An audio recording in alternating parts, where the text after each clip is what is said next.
Hi, what's going on? And today I'm going to make a quick little tutorial on the Wi-Fi module for retro gadgets.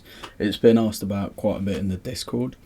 So this will just be sort of a brief explanation of how to get it set up and at least logging the response from an API endpoint.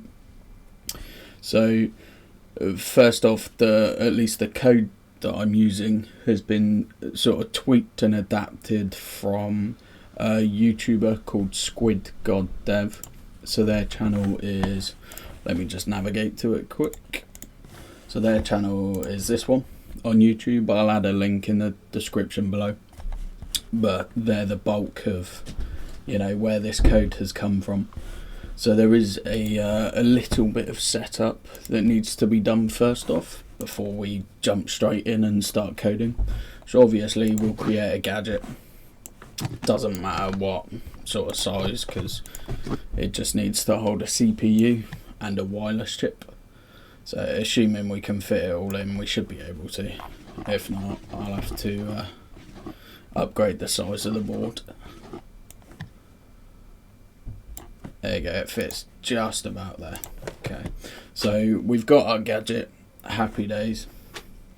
What we want to do is go into the multi-tool, click on permissions first off, and you want to allow this gadget to send and receive network data. Right, without this, you can try and contact an API, but you're not going to get anywhere. So first off, make sure that is enabled. Next up, under edit, we want to, with the multi-tool, select the CPU. Okay, and in the CPU you'll see down here we've got something called event channels. So select the event channels, and for the small CPU you get an option of 4 event channels. It doesn't matter which one you place it under, however the first one is usually best. So we'll go for the first one, select Wi-Fi 0, because that's the wireless chip that we want to use. So we've selected it, it's under event channel 1. Okay, so that is the setup for the CPU to at least recognize the wireless chip and the event that gets triggered. Okay, so excuse me, now we need to write a little bit of code, okay, in order to access the API and sort of phone home. So first off, we need to create a second Lua file, and this Lua file we're just going to call JSON.lua. And the purpose for this channel is to take in the response from the API and allow Lua to be able to handle it and deal with it properly. So the contents of this file is on GitHub. So if we head over to GitHub now, we can see there's a package called JSON.lua. So this is from a GitHub user called RXI. I'll just bring out their profile quick. So it's from a user called RXI. This is the logo you're looking for, and in fact it's on their pinned repositories. So if you go on JSON.lua, it'll bring up this repository for the actual file itself. So what you want to do is click on the JSON.lua file, go to the raw button just here, and then once this gives us all the raw content, just copy and paste the content, head back over to retro gadgets, and once we're back into retro gadgets, just copy and paste it in, and that'll be in there, saved, sorted.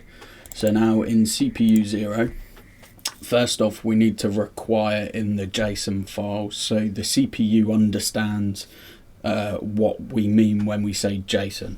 Okay, so JSON is equal to require JSON.lua. Alright, so this will allow us to use JSON and that package to help decode the message and sort of work with JSON. Okay, next up we're going to create 2 functions. The first one is actually using the Wi-Fi chip to receive data from the API. Okay, so what we're going to call this is request cat facts, or request cat fact. Jesus, I can't talk.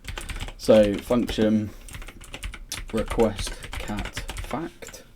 Okay, we're not going to take in any arguments for this. We could do, but we're not going to worry about that. And within the function, this is now where we use the Wi-Fi module to actually talk to our API. Okay, so we're going to reference it by gadget.wifi0, and then we're going to use a colon to insert itself into the rest of this request.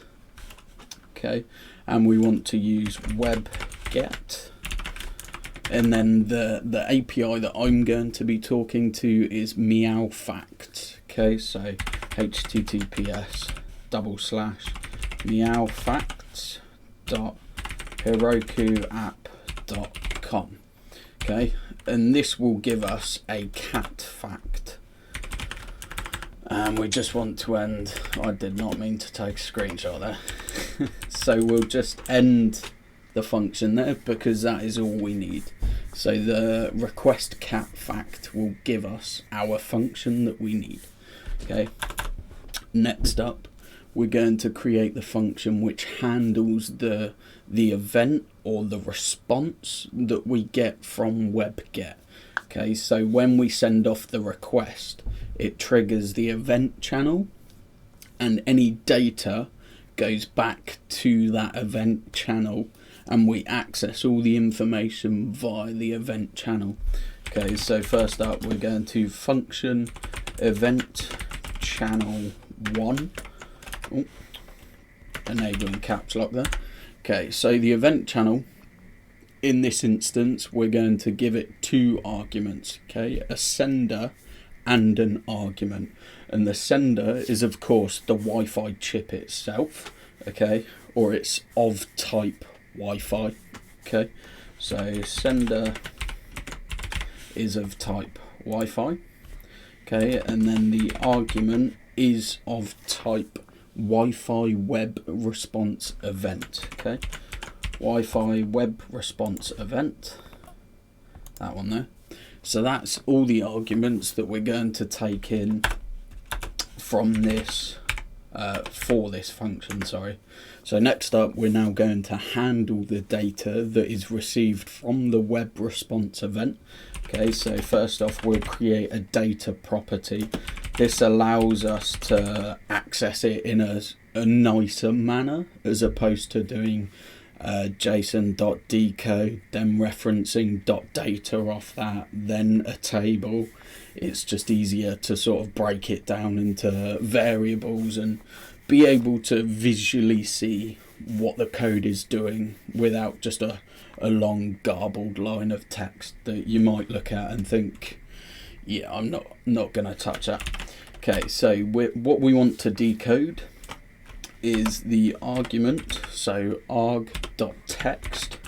Okay, so text is the response, and then next up we're going to reference the cat fact.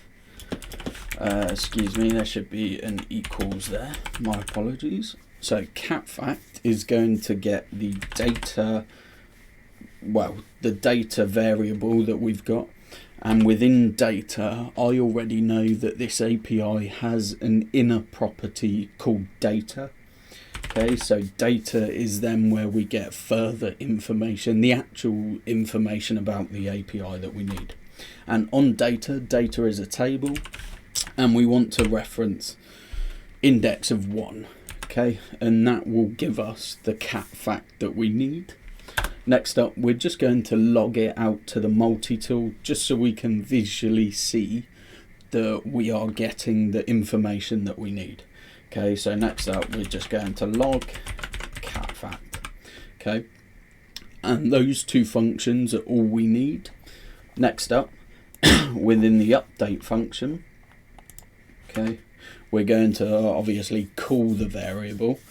Okay, so what we'll do is we'll we'll reference request cat fact, and then because I know that this API has a rate limit, so it doesn't allow you to call it too quickly. I think it's also a feature of retro gadgets that it's sort of delayed. What we'll do is we'll just put a sleep in of 2 seconds or something like that. So we'll just sleep of 2. Okay, and then that will repeat every 2 seconds, hopefully giving us another cat fact. Okay, so what we're going to do is just make sure we've got everything set up first off. Just double check we've got everything. So under CPU, we have event channels, Wi-Fi 0. So that's set up. Okay, next up, we want to make sure in the asset list that we have JSON.lua, and inside that is the raw JSON.lua off of GitHub, which is there. Okay, perfect. CPU 0, we make sure that we require the Lua. We then reference the API or send a message to the API and say, hey, I want your content, give it to me. Obviously in a nicer method than that, but that's essentially what it does. Next up, we have event channel, which allows us to get the web response from that web get function. Okay, and then next up we request it and just sleep for 2 seconds. So now, in theory, if I hit this power button and everything's gone okay, we should see cat facts logging out every 2 seconds. Let's give it a go. There you go. We'll let it run for one more time. There we are. Oh, of course I shut it off, so it killed the content. But if you can see, we're getting different cat facts. Adult cats only meow to communicate with humans. There you go. Interesting fact for you. But this is how we can use the Wi-Fi chip to at least talk to an API and get different responses from that API. Again, there's so much more you can do with it. But for now, this is just a basic implementation. I will leave all the links to YouTube channels, references, things like that in the description. And if you do have any questions, feel free to ping me on the Discord, and I'll do my best to try and help you out with any queries.